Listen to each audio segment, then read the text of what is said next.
Okay, Syracuse fans, how do we really feel about yesterday's victory?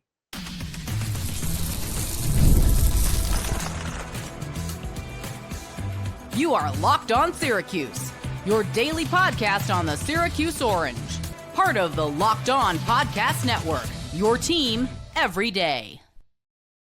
Hello, everyone, and welcome into Locked On Syracuse. I'm Jackson Holzer. Thank you for making us your first listen of every single day here on the Locked On Podcast Network. It's your team every day. We are always free and available wherever you get your podcasts. And on today's show, we react to your takes following Syracuse's 27-20 overtime victory on Saturday afternoon in overtime. But before we get to your fan takes, your reactions on Syracuse's performance against UConn, we're going to talk about how Fran Brown made his team do sprints following the victory over UConn. So all that and more coming up here on today's edition of Locked On Syracuse. Now, before we get to everything, today's episode is brought to you by Game Time. Download the Game Time app, create an account, and use code LOCKEDONCollege for $20 off your first purchase. So as I just said, we are going to react to your takes following this victory over UConn and really try to gauge how you all actually feel about Syracuse's win. Because on the post-game show that we did yesterday, we kept it mostly positive. Yes, Syracuse did not perform well. They did not perform to their expectation, but we're not in the business of throwing away victories. So at the end of the day, Syracuse found a way to beat UConn, which is the big positive of yesterday's game. But Fran Brown, he was not satisfied about Syracuse's performance against the UConn Huskies. So much so that in case you missed it, it's been circulating all over social media. There's plenty of videos out there. Fran Brown, the head coach of Syracuse, had his team running sprints directly after the game against UConn. It honestly reminded me of that scene, which actually did happen, by the way. But it reminds me of that scene in the movie Miracle, where the head coach of Team USA is Herb Brooks, and following a sloppy performance by his team, which wasn't even a loss, ironically, just like how Syracuse did not lose yesterday, he had his team skating up and down the ice for a long time after that game, so much so that the lights even turned off in the building. Again, that actually happened. It's not just Hollywood making a movie for movie's sake. That really did happen. You can go look it up. As far as my thoughts on it, look, the team underperformed. They won the game. That's great. They found a way to come back. They showed courage. They showed fight. And they were able to win despite not playing their A game. But they didn't just not play their A game. They really did not have a good performance. And head coach Fran Brown was sending a message to his team, so much so that in his post-game press conference, he even mentioned how his mind was made up already. Whether Syracuse was going to come back and win or they were going to lose, his team was going to be doing sprints no matter what. I think it was deserved for this football team. Maybe you could argue it's a little bit extreme. Usually when you're disciplining your team, that comes more in private, that comes in practice. I mean, if you've ever played team sports before, you've probably been bag stated like I was in hockey sometimes, or you were running suicides in basketball, running sprints in football, whatever it is, baseball. I'm sure there's disciplinary drills as well. Usually it's done in private. In this case, he decided to go public with it. It seems like the players understood it. And so therefore, I have no problem with Fran Brown and having his team run sprints after the victory over UConn in overtime. So after that was said, now let's get to your takes following the victory over UConn. Let's start off here with Orange 44 Pride.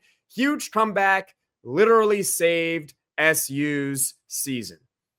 You're 100% right. We talked about this in the post-game podcast, how this was a much-needed victory for Syracuse football. Had Syracuse lost this game to UConn, they would be 0-2 heading into Colgate on Friday night, which is a home game, still needing 6 wins to make a bowl. And if you lose to UConn, or if Syracuse had lost to UConn, find me 6 wins on their schedule in the last 10 games, because they still got to go to Miami. They still got to go to Notre Dame. I know SMU and Clemson look a little bit shaky right now. I get it. I understand it. But those are still going to be tough road games for Syracuse to win. But hey, they look a little shaky, so perhaps it opens the door for Syracuse to maybe steal one of those games, perhaps both. That would be amazing. But you know those are going to be tough. You also have to go to Georgia Tech. From after Colgate, Syracuse's final 9 games of the season are all against power conference opponents. So, as the theme of this show has been so far, as bad as Syracuse played for most of this game, at least they won. Because had they lost, I don't see how Syracuse football would have made a bowl in 2025. And we would have been doing mostly basketball coverage on this show, getting ready for the season for the next 6 weeks, if we're being honest. It was not looking good for Syracuse football. Thankfully, they found a way to save their season with a comeback victory. Next up from Gavin, the defense stepped up for the offense in the second half. Gavin, I can't believe I'm saying this, but you're right. You are absolutely right that the defense really stepped up in the second half for Syracuse football. Let's go drive by drive for this Syracuse defense in the second half. Field goal, 10 plays, 73 yards. So that was the opening drive for UConn. Then 3 and out, punt. Then 6 plays, punt. Then 3 and out, another 3 and out, 5 plays, punt. Then 6 plays for 35 yards and a punt for UConn. This is the drive where UConn was looking to add some insurance. Syracuse had made it a 17-12 game following a long touchdown to Justice Ross Simmons.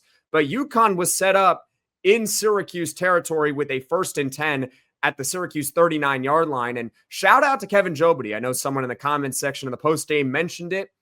He had a big tackle for loss of -4 yards on 1st down, made it 2nd and 14. It was one of the bigger defensive plays of the game because at that point, it forced UConn back. It forced UConn behind the sticks. So after being 1st and 10 from the Syracuse 39-yard line, up by 5 with a chance to go up 8, maybe even add a touchdown and really seal the game. Instead, Syracuse defense holds them to a punt and gives the ball back to their offense with the chance to take the lead, which they did. Then after that, you had the field goal, 8 plays, 52 yards to tie it for UConn at the end of regulation. Shout out Styler Bell for that ridiculous catch on 4th and 10. Then turnover on downs. That was the overtime stop where the linebacker Antoine Delorier made a couple of great plays. So, Gavin, this defense, they were not very good in the first half. The whole team wasn't very good in the first half. But in the second half, the encouraging part is that they did buckle down and did make a couple of huge plays. Even if it wasn't the signature moment that we're maybe looking for from this defense yet, they still have not forced a turnover. Actually, they did force a turnover versus Tennessee. But they still have not made that huge play on defense where you're like, wow, pick 6 or something along those lines. Maybe it comes Friday night against Colgate. But you're absolutely right. This defense really did perform in the second half. And shout out to the entire unit for keeping this team afloat. Now, coming up, we'll continue reacting to your takes following Syracuse's victory over UConn. Stick with me here on Locked On Syracuse. When the opening whistle blows on a new repair, get your crew moving forward with Supply House. Order today and see parts on your doorstep tomorrow. Over 280,000 plumbing, HVAC, and electrical items from the most trusted brands in the business. Their real-time inventory and honest lead times keep you from punting projects, while their industry-leading customer service always has your blind side covered. Their Trademaster perks like priority shipping and dedicated support make the whole process so much smoother. Join the free Trademaster program today and store serious perks like priority shipping, lower prices, and a dedicated support line. Visit supplyhouse.com to sign up for free and use promo code SHCollege5 for 5% off your first order. That's supplyhouse.com. Real people, real service. College football is back, and I couldn't be more excited. The tailgates, the rivalries, the energy in the stands, there's just nothing like a college football game, but let's be real here. Actually getting tickets for these games can feel like more of a battle than the contest itself. Endless queues, hidden fees, prices just miraculously jumping at the checkout. That's why I use Game Time, the app that gives the advantage back to fans. It's the easiest way to score last-minute tickets at the best prices with no surprise fees. What you see is what you're going to pay. And Game Time, honestly, it's faster, cheaper, and less stressful than any other way I've bought tickets. So take the guesswork out of buying college football tickets with Game Time. Download the Game Time app, create an account, and use code LOCKEDONCollege for $20 off your first purchase. Terms apply.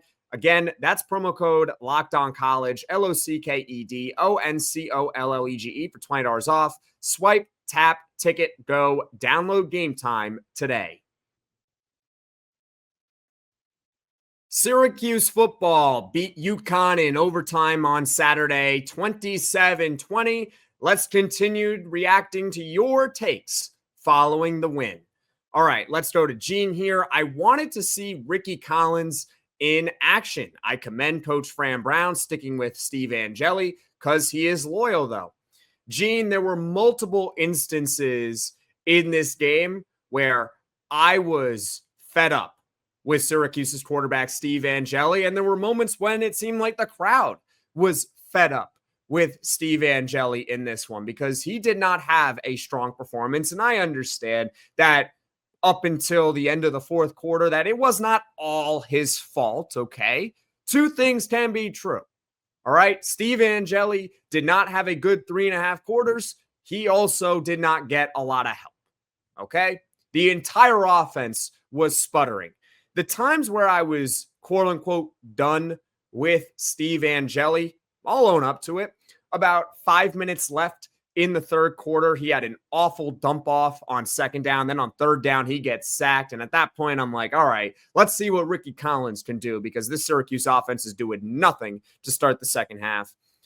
I just felt that the team needed a spark. And then in the fourth quarter, when he threw that interception along the right sideline and an underthrown ball, again, I was just fed up. I could not believe that Fran Brown was actually sticking with Steve Angeli and not seeing what he had in Ricky Collins. And let's be honest here. There is a very fine line between being a genius and being foolish. How about that? There's a fine line there with Fran Brown. So Fran Brown, today, he looks like a genius. He sticks with his guy in Steve Angeli. He's loyal. He talked about it in the postgame, how loyal he is to Steve Angeli. And the loyalty paid off because Steve Angeli found a way to turn around his performance in the final 5-ish minutes of the fourth quarter. Really did not make a single mistake from then on when he hit that touchdown to Justice Ross Simmons. But had Fran Brown stuck with his guy and Steve Angeli did not perform, what are we saying on this show? Fran Brown would be getting a lot of heat for it, for not turning to Ricky Collins in this one. But at the end of the day, this is a results business. And so Fran Brown, while we may have agreed with him, while we may have disagreed with him sticking with Steve Angeli, what he did worked. And so because it worked, I'm not going to sit here and be mad at it. But yes, Gene, I think myself, you, and many other Syracuse fans at some point in this game did want to see Ricky Collins. Now, going forward, Steve Angeli's the quarterback.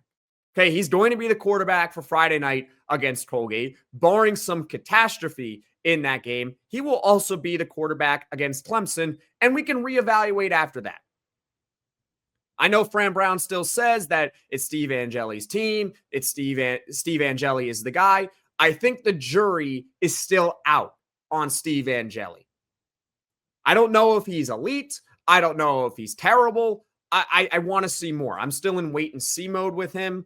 But because he was able to bounce back, Fran Brown looks like a genius this afternoon. All right, let's get to the next comment here. Not necessarily the most positive one, but that's okay. I guess that's kind of the point of the show. Let's go to Big Mac 392 here.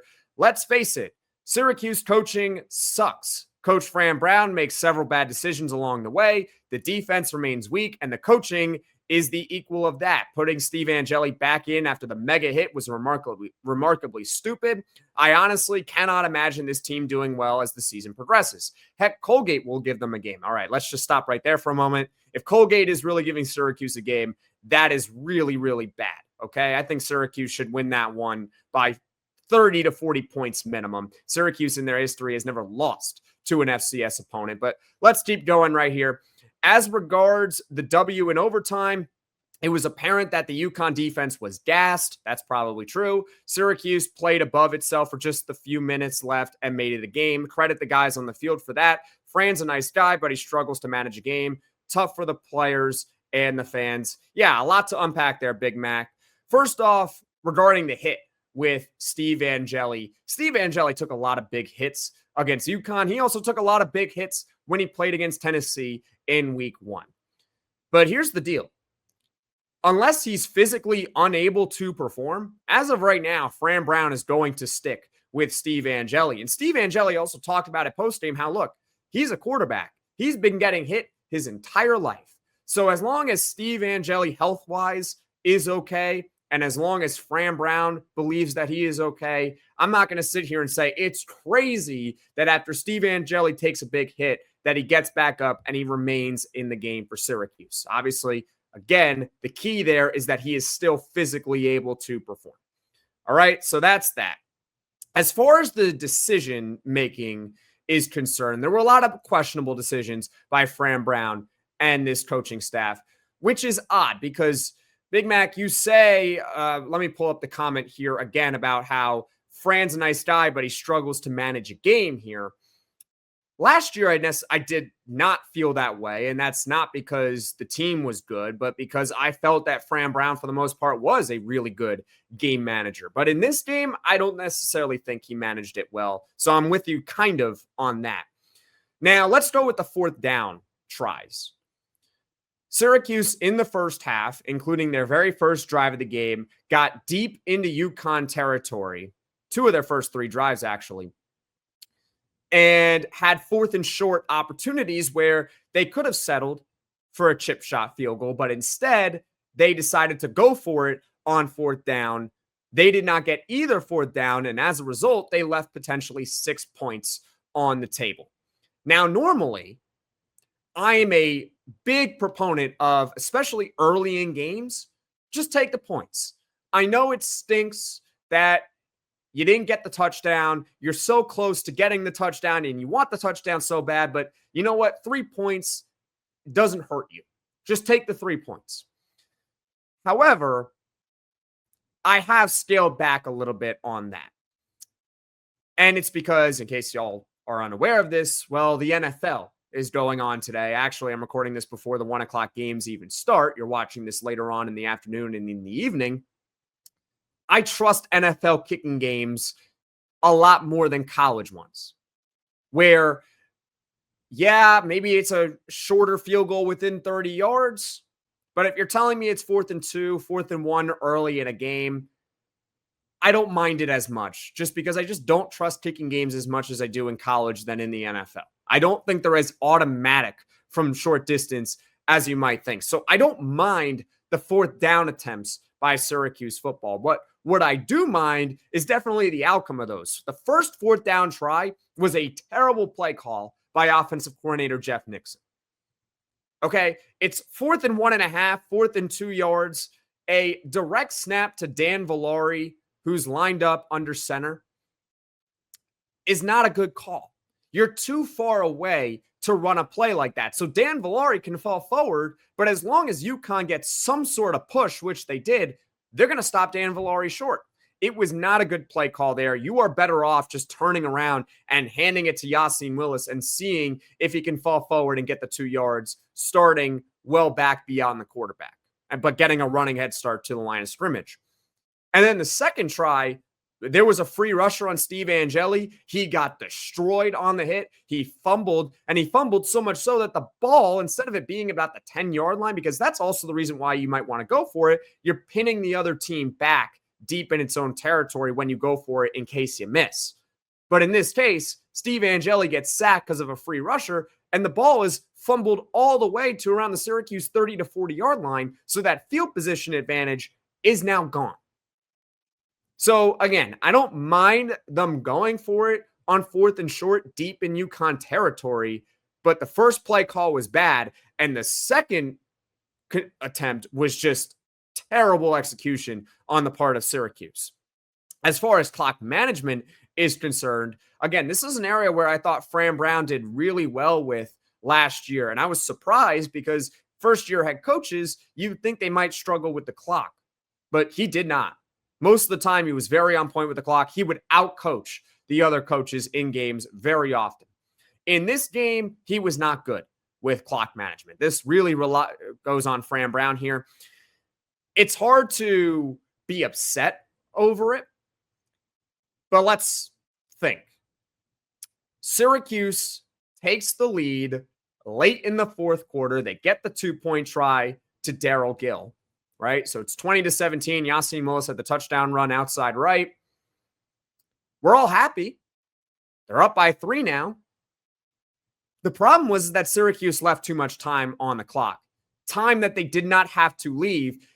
They did not make UConn take a timeout. They did not bleed the clock. And so as a result, UConn, with a field goal, all they need is a field goal to tie the game. They have 48 seconds and 3 timeouts. I want to describe the situation to you a little bit better, okay? Syracuse snapped the ball on 1st and goal when they scored the touchdown with around 50 seconds left. The clock was rolling, and there was about 30 seconds left on the play clock. If you're Syracuse in that scenario, I know you want to go up tempo, and I know the priority is to ultimately score a touchdown. But in that situation, you need to do one of two things when you're managing the clock here. Either force UConn to burn a timeout so that they don't have as many timeouts for them to go down the field and potentially tie or win the game. Or if UConn's not going to burn their timeouts, well, bleed the clock. Either way, Syracuse needs a touchdown.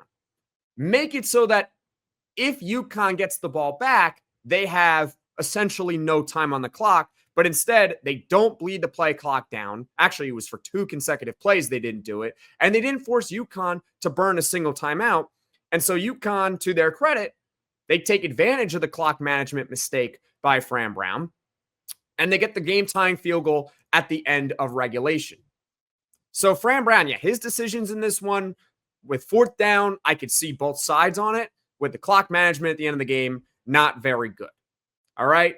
Now coming up, we'll continue reacting to your takes following Syracuse's victory over UConn. Stick with me here on Locked On Syracuse.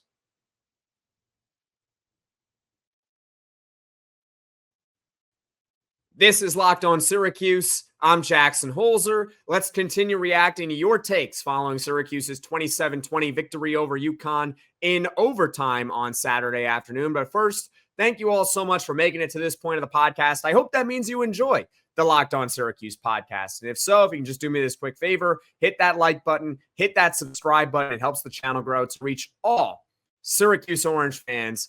Let's get back to reacting to your takes. This one is coming from Paul.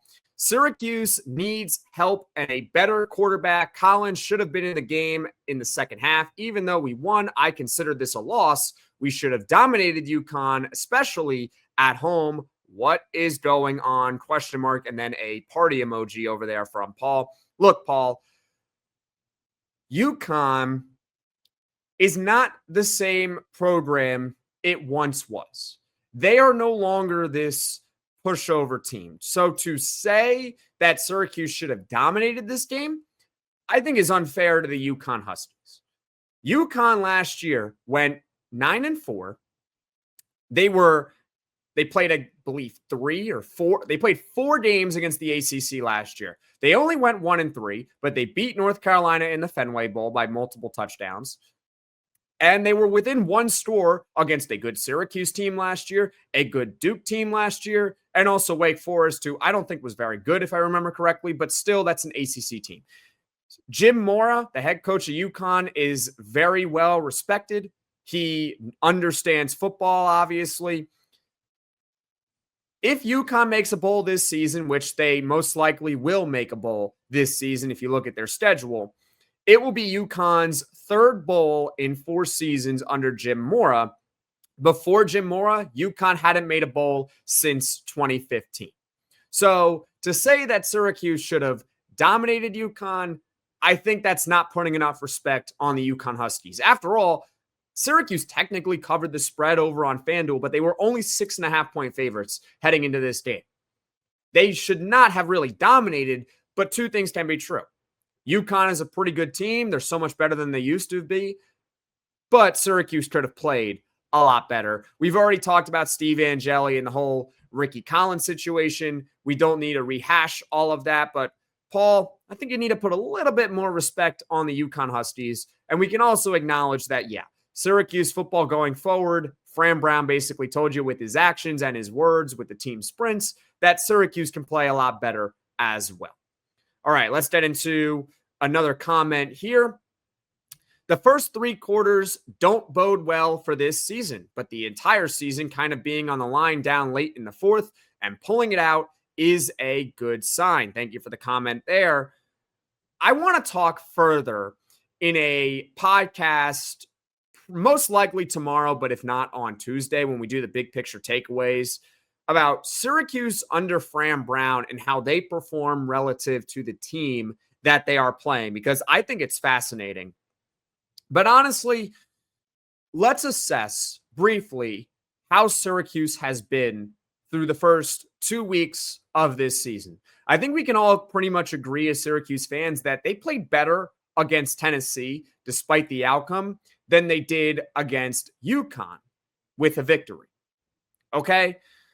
Now, after watching both these games, I'm sorry that I have this opinion. I think you do have to lower the ceiling of Syracuse football this year. I think it's probably around 7 wins. If you want to try to convince me at 8, it's going to be very difficult to sell me on that, but I guess I'll listen. But after watching the first 2 games, seeing the talent level of Syracuse football relative to their opponent, it's only been 2 games, I understand. Are they going to match last year? No.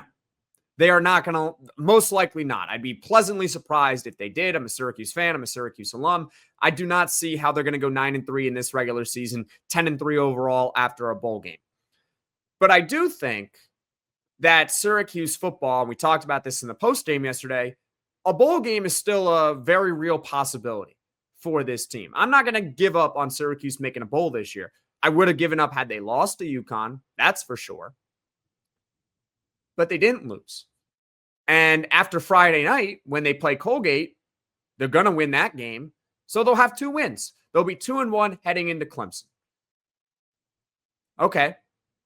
Find me 4 more wins after that on the schedule. If you look at their schedule, they could probably pull out at least 4 more wins, maybe 5. And if you want to try to convince me on 8-4, have at it in the comments section below. I love your positivity about this team. So having said that, as far as what's coming up on Locked On Syracuse here in the near future, tomorrow or Monday, most likely tomorrow, we'll do a big picture takeaways podcast after Syracuse's 27-20 overtime victory over the UConn Huskies. That's what's coming up on Locked On Syracuse here in the near future. It's another big moment on Locked On. College football fans, Locked On and Fire TV present College Football Kickoff, your ultimate college football weekly preview. Drake Toll of Locked On Big 12 leads the conversation alongside 2-time AP Coach of the Year Gary Patterson, former college star Jesse Holley, and Locked On's local experts. A college football preview only Locked On can do. Catch College Football Kickoff every Thursday throughout the season only on Fire TV. Ladies and gentlemen, thank you all so much for watching. Thank you all so much for listening. If you like this podcast, be sure to hit that like button. And if you really enjoy this podcast, be sure to hit subscribe. And if you can just do me this quick favor, tell 1 or 2 of your closest Syracuse friends about the Locked On Syracuse podcast so this channel can grow and reach all Syracuse Orange fans. And also, if you want to stay up to date with all things Syracuse sports and you want to know when I am posting every podcast in case you might miss it, hit that notification bell as well. So again, thank you all so much for watching. Thank you all so much for listening, and I will see you all again soon.